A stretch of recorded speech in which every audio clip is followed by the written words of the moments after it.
माँ जो होती है से राह को गले तो लगा लेती है, लेकिन अभी तक जो वो राह के दुख को नहीं समझ पा रही। जो अभी तक जो वो इसे अपनी बेटी को ये नहीं बता रही कि मैं ही आपकी जो वो माँ हूँ।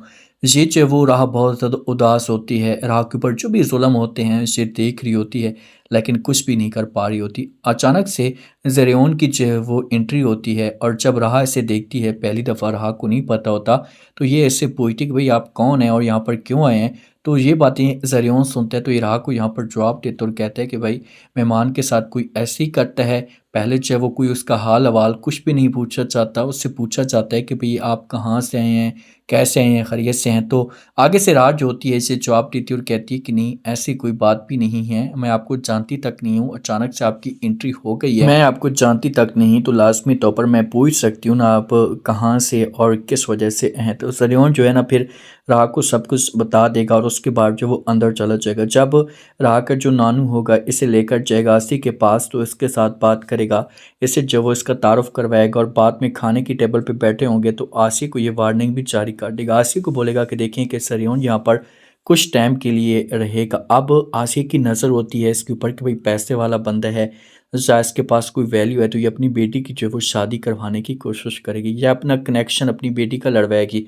वालिद जो होता है ना, जो राह का नानू होता है, बात करता है, आसिया को कहता है कि देखें इस यहाँ पर ये कुछ टाइम के लिए रहेगा, तो किसी किस्म की कोई भी जो है वो यहाँ पर लड़ाई या हंगामा या तमाशा खड़ा नहीं होना चाहिए, ताकि जो है वो ज़रियोन को कोई टेंशन ना हो। तो आसिया के दिमाग के अंदर तो कुछ और ही खुरच रहा होता है, या इसके दिमाग के अंदर कुछ और ही बात जा रही होती है। अगर ये पैसे वाला है ना, तो ये फिर बतूल का लाज़मी तौर पर कनेक्शन इसके साथ लड़वाएगी कि बतूल जो है वो डायरेक्ट जल्दी से जगह बना ले। लेकिन ज़रियोन को जो है वो राह को बहुत ही पसंद आएगी और इसके बारे में सोचना शुरू कर देगा।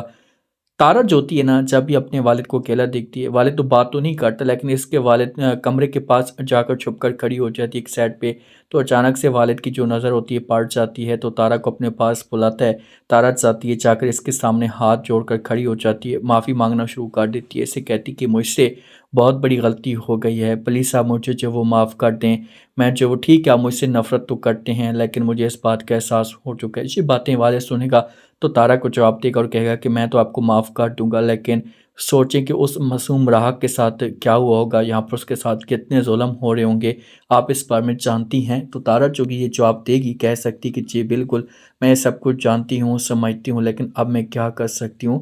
मेरे पास कोई ऑप्शन ही नहीं है। जो बतूल है ना, बतूल शादियों के बारे में सोच रही है, तो राह के साथ बात करती है और राह को तंग करने की कोशिश करती है और कहती है कि भई मेरी जब शादी होगी तो मैं आपको बिल्कुल भी इनवाइट नहीं करूँगी, क्योंकि आप यहाँ पर चोरियाँ वगैरह करेंगी, मुझे तंग करने की कोशिश करेंगी, या जो भी मेरा सामान होगा आप लेकर जा सकती हैं। तो राह जब ये बात सुनेगी तो ये जवाब दे सकती, कह सकती कि नहीं, ऐसी बिल्कुल भी बात नहीं है।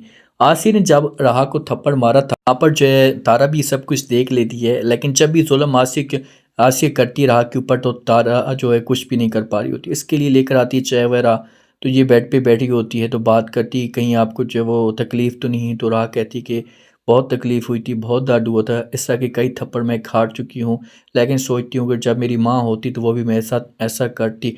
तो ये बातें जब तारा सुनती तो तारा की आँखों में आँसू आ जाते हैं और ये राह को जो वो गले लगा लेती। क्या इस मामले पे इनके मामलात ठीक हो सकते हैं, या अभी भी जो वो राह के दिल में नफ़रत पैदा होगी? अगर राह को इस बात का पता चलता है कि भई यही मेरी माँ है, तो उसके बाद राह का रिएक्शन क्या आएगा? क्योंकि वो माँ के साथ मोहब्बत करती है, लेकिन माँ ने जो तकलीफ़ दी है तो नफ़रत भी कर सकती है।